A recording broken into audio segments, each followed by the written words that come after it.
جس طرح وہ ایک مکھی شہد نچوڑتی ہے، ایک ایک پھول پہ بیٹھ کر کے رس تیار کرتی ہے، ایک شہد آپ کے لیے تیار کیا ہے اور آج کی مجلس میں آپ کی نظر کرنا چاہ رہا ہوں۔ اور دیکھیے کہ مولا کائنات حکمت کے کیسے دروازے ہیں۔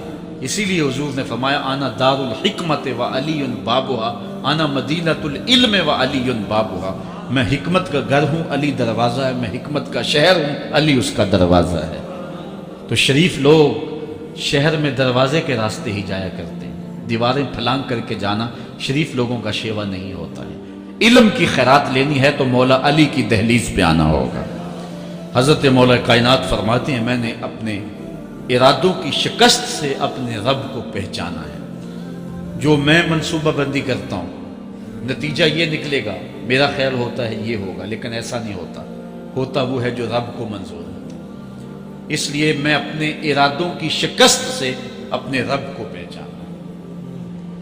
حضرت مولا کائنات زندگی گزارنے کا ڈھب، اسلوب اور طریقہ بتا رہے ہیں، سنو۔ فرماتے ہیں خالط الناس مخالطتاً ان متم معہا بقو وان عشتم ہنو الیکم، لوگوں کے ساتھ ایسی زندگی گزارو کہ اگر تم مر جاؤ تو لوگ روئیں کہ کوئی قیمتی متاع کھو گئی، اور اگر تم زندہ رہو تو لوگ تمہاری صحبت کے مشتاق رہیں، تمہاری مجلس میں بیٹھنے اور تمہارے پاس آنے کی آرزو اپنے سینے میں رہے۔ مرو تو زمانہ تڑپے، تمہاری موت پہ لوگوں کے سینے میں دل دہل جائے، اور جیو تو لوگ تمہاری خدمت میں حاضر ہونا اپنے لیے ایک سعادت مندی سمجھے۔ مولا کائنات رضی اللہ تعالی عنہ دشمن پر طاقت پانے والے کے لیے ایک نصیحت کرتے ہیں، فرماتے ہیں اذا قدرت علی عدوک فاجعل العفو عنہ شکرا للقدرت علیہ، جب تو دشمن پر غالب آ جائے تو دشمن پر غالب آنے کا شکریہ کیا ادا کرنا ہے۔ دشمن ایک بہت بڑی مصیبت ہے، لیکن دشمن زیر دام آ گیا اور وہ تیرے قابو میں آ گیا اور اس کا سر تیرے پاؤں تلے ہے۔ اب اللہ کا شکر اس حال میں کہ مالک نے دشمن پر مجھے غلبہ دیا، طاقت دی، تو شکر کیا ہے؟ تو حضرت مولا کائنات فرماتے ہیں دشمن پر غالب آنے کا شکریہ یہ ہے کہ دشمن کو معاف کر دو۔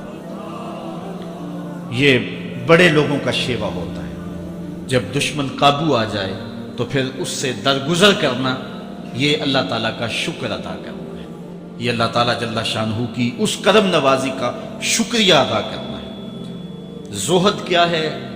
حضرت مولا کائنات رضی اللہ تعالی عنہ کا ایک 4 لفظی فرمان سنیے، اور زہد کی تعریف کتنی خوبصورتی کے ساتھ کی۔ فرمانے لگے افضل الزہد اخفاء الزہد، بہترین زہد یہ ہے کہ زہد کو پوشیدہ رکھا جائے، بہترین زہد یہ ہے کہ زہد کو پوشیدہ رکھا جائے۔ ہم تو اپنی عبادتوں، اپنی نیکیوں، اپنی سماجی خدمات کے اشتہار چھپواتے ہیں۔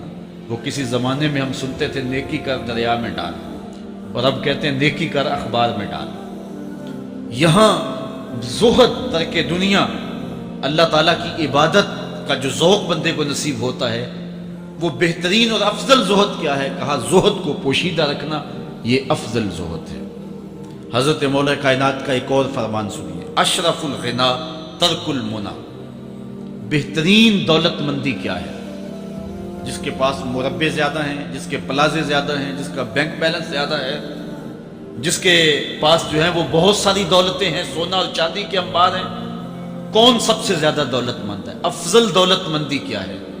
تو حضرت مولا کائنات فرماتے ہیں کہ افضل دولت مندی یہ ہے کہ آرزویں ترک کر دی جائیں، ورنہ کھرب پتی بھی بندہ ہوگا تو اس کو چین نہیں آئے گا، قرار نہیں آئے گا، حل من مزید اس کی تباہ میں ہو۔ چونکہ آنکھیں نہیں رجتی، پیٹ بھر جاتا ہے، آنکھیں نہیں بھرتی۔ کوزائے چشمے حریصاں پر نشد، تا صدف کانے نشد پر در نشد۔ اس لیے حضرت مولا کائنات فرماتے ہیں بہترین غنا اور دولت مندی کیا ہے کہ بندے کی آرزویں ختم ہو جائیں۔ اقبال کہتا ہے تیری دعا ہے کہ ہو میری آرزو پوری، تیری دعا ہے کہ ہو میری آرزو پوری، میری دعا ہے کہ تیری آرزو بدل جائے، میری دعا ہے کہ تیری آرزو بدل جائے۔ تو یہ بہترین غنا ہے کہ بندے کی آرزویں مختصر ہو جائے۔ ورنہ انسان جس حالت میں بھی ہو وہاں مطمئن نہیں ہوتا۔ کروڑ پتی ارب پتی کو دیکھتا ہے، ارب پتی کھرب پتی کو دیکھتا ہے، کھرب پتی اپنے سے آگے دیکھتا ہے۔ اس لیے جب آرزویں مختصر ہوں گی تو بندہ جس حالت پہ بھی ہوگا راضی ہوگا، اور بندہ اپنی حالت پہ راضی ہو جائے تو یہ اللہ کی رضا کا سبب ہے۔ حضرت مولا کائنات کا ہی ایک قول ہے، جو اللہ کے عطا کردہ تھوڑے رزق پہ راضی ہو گیا، اللہ تعالیٰ قیامت کے دن اس کے تھوڑے عملوں پہ راضی ہو جائے۔ یہ اللہ کی کرم نوازیوں کے رنگ ہے۔ حضرت مولا کائنات کی ایک اور حکمت آمیز بات سنیں، فرما رہے ہیں سیئات تسوءک خیر عند اللہ من حسنۃ توجبک۔ وہ برائی جو تجھ کو پریشان کرتے، دکھی کرتے، اذیت میں مبتلا کرتے، وہ گناہ جو تیرے ضمیر پہ بوجھ بن جائے، تو اپنے آپ کو حقیر سمجھنے لگ جائے، چھوٹا سمجھنے لگ جائے، گناہگار سمجھنے لگ جائے، جس برائی سے تجھے دکھ پہنچے وہ اس نیکی سے بہت اچھا ہے وہ تیرا برائی کرنا جو تجھے تکبر میں مبتلا کرتا۔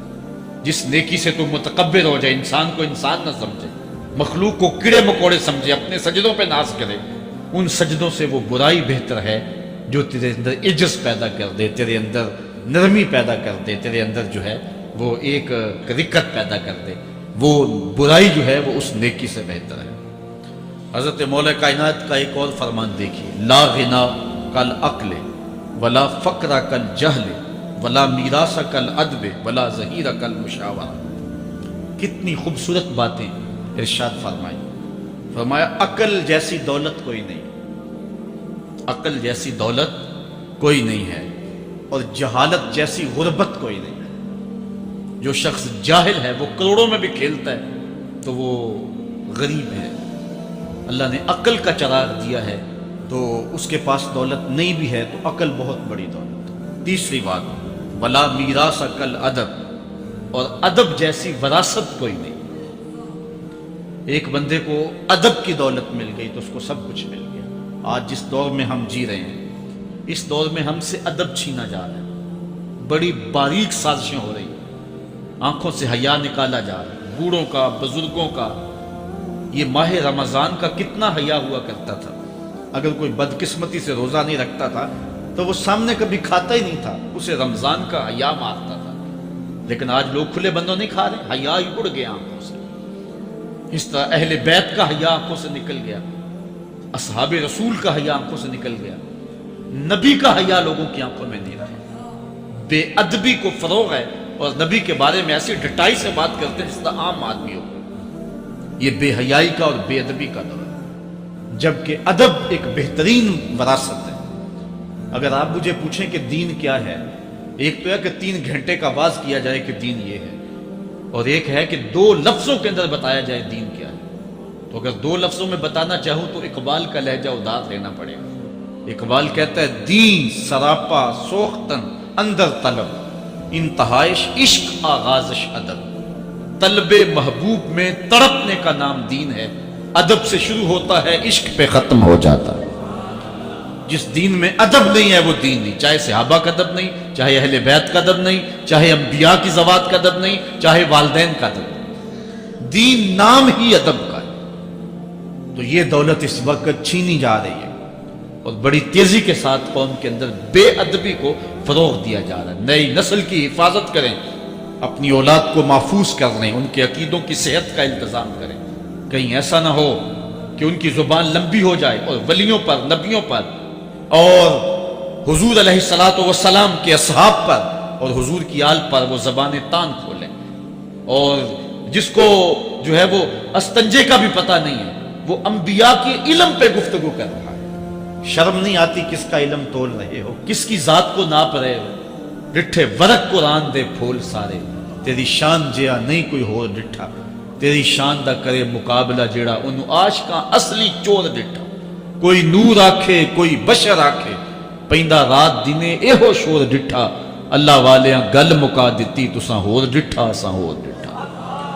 تم نے پتہ نہیں کس کو دیکھا ہے جو سکی بیٹی کو بھی نہیں بخشوا سکتا، گلا پھاڑ پھاڑ کے کہا جاتا ہے نبی سکی بیٹی کو نہیں بخشوا سکتا۔ اور میاں تم بخشوانے کی بات کرتے ہو، نبی تو کہہ رہا ہے فاطمہ تو جنتی عورتوں کی سردار، وہ تو جنتیں بانٹ رہے ہیں، وہ تو جنتیں وراثت میں دے رہے ہیں. تو ادب پہلا کرینہ ہے محبت کے کرینوں میں. اس لیے کہا کہ ادب جیسی میراث کوئی نہیں. ولا ظہیرہ کل مشاورہ، اور مشورے جیسا مددگار کوئی نہیں. آپ کے پاس بڑے اسلحے ہیں، بڑی تلواریں ہیں، بڑے تعلقات ہیں لوگوں کے ساتھ، لیکن اچھا مشورہ یہ سب سے اچھا مددگار ہے آپ کا. حضرت مولا کائنات کا ایک اور قول سنیے. نفس المرء خطاہ الی اجلہ. آپ فرماتے ہیں کہ آدمی کی یہ جو سانسیں نکل رہی ہیں یہ موت کی طرف اٹھتے ہوئے قدم ہے. دوسری سانس تب آتی ہے جب پہلی ختم ہو جاتی ہے. تو پہلی سانس کی موت، دوسری سانس کی زندگی. وہ کیا کسی نے کہا زندگی نام ہے مر مر کے جیے جانے. یہ ایک بار ہم ایک سانس کو کاٹتے ہیں تو دوسری سانس آتی ہے. جب تک پہلی سانس موجود ہے دوسری نہیں آئی. تو حضرت مولا کائنات فرماتے ہیں یہ موت کی طرف اٹھتے ہوئے قدم ہے. آپ رکے ہوں اشارے پہ تو ہمارے یہ پنڈی بائی پاس پہ جو اشارے لگے ہیں یہ 125 سے بھی چلتے ہیں، 125 سے پیچھے آ رہے ہیں، 20 سے 25 سے 50 سے 100 سے 125 سے پیچھے آ رہے ہیں. حضرت مولا کائنات فرماتے ہیں جو چیز شمار کی جاتی ہو وہ بالآخر ختم ہو جاتی ہے. تو گنتی جب الٹی چلتی ہے تو بہت جلد کام زیرو پہ آ جاتا ہے، اور زیرو پہ پہنچنا ہی موت ہے. تو زندگی کی یہ سانسیں یہ الٹی چل رہی ہیں، اور میں اور آپ لمحہ لمحہ موت کے قریب ہو رہے ہیں. ہم جو ہے وہ اپنی زندگی کی سالگرہ منا رہے ہیں. ہم کہتے ہیں کہ ہم اتنے بڑے ہو گئے. میاں بڑے نہیں ہوئے، چھوٹے ہو گئے. موت بالکل قریب آ گئی. اللہ اکبر. حضرت مولا کائنات معیشت کے اصول بھی بیان کر رہے ہیں. ما اعلی من اقتصد، جو میانہ روی سے چلتا ہے کبھی بھی کنگال نہیں ہوتا. اب ہر شخص کی آرزو ہے کہ میری دولت بڑھ جائے، میرے پاس پیسے کافی ہوں، میں آسودہ زندگی گزاروں. اس کا طریقہ کیا ہے؟ جھوٹی قسمیں، چالاکی، 2 نمبر مال بیچنا، ٹیکس چوری کرنا، بجلی چوری کرنا، گیس چوری کرنا. کیا طریقہ ہے پیسے بچانے کا؟ مولا کائنات سے پوچھے، مولا علی سے پوچھے. مولا علی فرماتے ہیں استنزل الرزق بالصدقہ، صدقہ دیتے جاؤ رزق بڑھتا چلا جائے. جو کماتے جاؤ اس میں کچھ حصہ رکھ لو اللہ کی راہ. صدقہ دیتے جاؤ گے تمہارا رزق بڑھتا چلا جائے گا. اچھا حضرت مولا کائنات کا ایک اور قول دیکھیے اور اس کا حسن دیکھیے. من ظن بک خیرا فصدق ظنہ، جو تیرے بارے میں اچھا گمان کرے تو اس کے گمان کو سچائی کر دے. تو وہ نہیں ہے جو کوئی تیرے بارے میں گمان کر رہا ہے. لوگ تجھے اچھا سمجھتے ہیں، تو اچھا نہیں ہے، تو تو اچھا بن جا تاکہ لوگوں کا گمان ٹھیک ہو جائے. اعلیٰ حضرت عظیم البرکت امام احمد رضا خان فاضل بریلوی علیہ رحمہ، آپ کے بارے میں لوگوں کا گمان تھا کہ حافظ قرآن ہے. آپ حافظ نہیں تھے، تو آپ کے بارے میں یہ گمان پیدا ہو گیا کہ یہ حافظ ہے. تو رمضان کا موسم آیا تو کسی نے کہا حضرت اس مرتبہ آپ ہی سنا دیں. تو اعلیٰ حضرت نے سوچا یہ میرے بارے میں اچھا گمان کرتے ہیں، چلو حافظ بننے جاتے ہیں. اعلیٰ حضرت نے قرآن 1 مہینے میں حفظ کیا ہے. دن کو پڑھتے تھے، شام کو سنا دیتے تھے کہ جو لوگوں کا گمان ہے میں اس کے مطابق ہی ہو جاؤں. اچھا گمان کی کہانی سنیے. صحیح حدیث میں آتا ہے اور حدیث قدسی ہے، رب کہتا ہے میرا بندہ میرے بارے جو گمان کرتا ہے میں ایسے ہی ملوں گا. اس لیے اپنے رب کے بارے میں اچھا گمان کرنا چاہیے کہ ہمارا رب ہمیں معاف کر دے گا اور ہمارے گناہوں سے درگزر فرمائے گا. حضرت مولا کائنات کا ایک اور حکمت آمیز جملہ سماعت کیجیے. من عظم صغار المصائب ابتلاہ اللہ بکبارہا. چھوٹی سی مصیبت آ جائے جو بندہ وابیلا شروع کر دے. مصیبت آ گئی، چھوٹی سی بیماری آئے تو شور کرے، چھوٹی سی مصیبت آئے تو شور کرے، اللہ اس کو پھر بڑی مصیبت میں مبتلا کر دیتا. جہاں ضرورت نہیں ہے وہاں اظہار کی کیا؟ بیماری ہے تو ڈاکٹر کو بتاؤ، بندے کو بتانے کا کیا فائدہ؟ ہمارے ایک دوست ہیں کہ وہ کہتے ہیں کہ پہلے اگر کسی سے پوچھتے تھے نا کہ کیا حال ہے تو وہ کہتا تھا شکر ہے، اور آج کسی سے پوچھے تو وہ کہتا ہے شوگر ہے. یعنی اللہ تعالیٰ جل شانہ نے اگر تمہیں کسی ابتلا میں مبتلا کر دیا ہے تو اس کا شور، اس کا واویلا نہ کرو. جو چھوٹی مصیبت پر واویلا کرے گا اللہ پھر اس کو بڑی مصیبت میں مبتلا کر دے. حضرت مولا کائنات کا ایک اور حکمت آمیز جملہ سماعت کیجیے۔ آپ فرماتے ہیں زندگی گزارنے کا گر اور طریقہ، فرماتے ہیں عزم الخالق اندکا یصغر المخلوق فی عینک، اگر تیری نظر میں خالق بڑا ہوگا تو پھر مخلوق چھوٹی ہو جائے گی۔ اگر اللہ کی عظمت کا تجھے لحاظ ہے کہ وہ بہت عظیم ہے تو پھر مخلوق کی پرواہ نہیں ہوگی۔ حضرت مولا کائنات رضی اللہ تعالیٰ عنہ فرماتے ہیں کہ ایک باندی کے ہاتھ کے اندر خنزیر کی انتڑیاں ہوں، میں دنیا کو اتنی نظر سے بھی نہیں دیکھتا۔ تو یہ انسان اللہ کی عظمتوں کا اور اللہ کی شانوں کا جب لحاظ اسے ہوتا ہے تو پھر دنیا اس کی نظر میں جو ہے وہ کوئی قدر و قیمت نہیں رکھتی۔ ایک روایت میں آتا ہے جس کو اللہ نے قرآن دیا اور اس نے دنیا داروں کو دیکھا رشک کی نظر سے کہ ان کو دولت دی گئی، ان کو فلاں دیا گیا، میں تو بہت پیچھے رہ گیا۔ قد حقر ما آتاہ اللہ، اس نے اللہ کی عطا کو حقیر جانا۔ وہ میاں انہیں دولت دی گئی ہے، رب نے تجھے اپنا قرآن عطا کیا، تو پھر جو ہے وہ تو حقیر تو نہیں ہے، تجھے تو اعلیٰ چیز عطا کر دی گئی ہے۔ تو جس نے اللہ کی عظمت اور خالق کی عظمت کا اقرار کیا پھر مخلوق اس کی نظر میں کوئی حیثیت نہیں رکھتی ہے۔ کن فی الفتنۃ کابن اللبون لا زہر فیرکب ولا درع فیحلب، جب فتنے دنیا پہ پھیل جائیں تو مولا کائنات نصیحت کرتے ہیں پھر زندگی کیسے گزارنا۔ یہ دور بھی فتنوں کا دور ہے۔ حضرت مولا کائنات فرماتے ہیں جب فتنے معاشرے میں پھیل جائیں تو پھر اونٹ کے 2 سالہ بچے کی طرح ہو جائے کہ اگر لوگ اس پہ سواری کرنا چاہیں تو وہ سواری کے قابل نہ ہو، اور لوگ اگر اس کا دودھ دونا چاہیں تو وہ دودھ نہ دے، یعنی وہ فتنے کو کسی طرح سے بھی تقویت نہ دے، اس طرح کا ہو جائے جس طرح اونٹنی کا 2 سال کا بچہ ہوتا ہے۔ حضرت مولا کائنات فرماتے ہیں من حاسب نفسہ ربحا ومن غفل عنہا خاسرا ومن خاف آمنا ومن اعتبر ابصر ومن ابصر فہم ومن فہم عالم، فرماتے ہیں کہ جس نے اپنے نفس کا محاسبہ کیا اس نے نجات پا لی، اور جو اپنے نفس کے محاسبے سے غافل رہ گیا اس نے خسارے کا سودا کیا۔ جو اللہ سے ڈرا وہ امن پا گیا، اور جس نے زندگی سے عبرت حاصل کی اس کی آنکھوں میں روشنی آ گئی، بصیرت کا اسے نور مل گیا، اور جسے بصیرت کا نور مل گیا وہ فہم و فراست کی دولت سے مالا مال ہو گیا۔ ومن فہم عالما، اور جس کو فہم مل گیا وہی شخص عالم بن گیا۔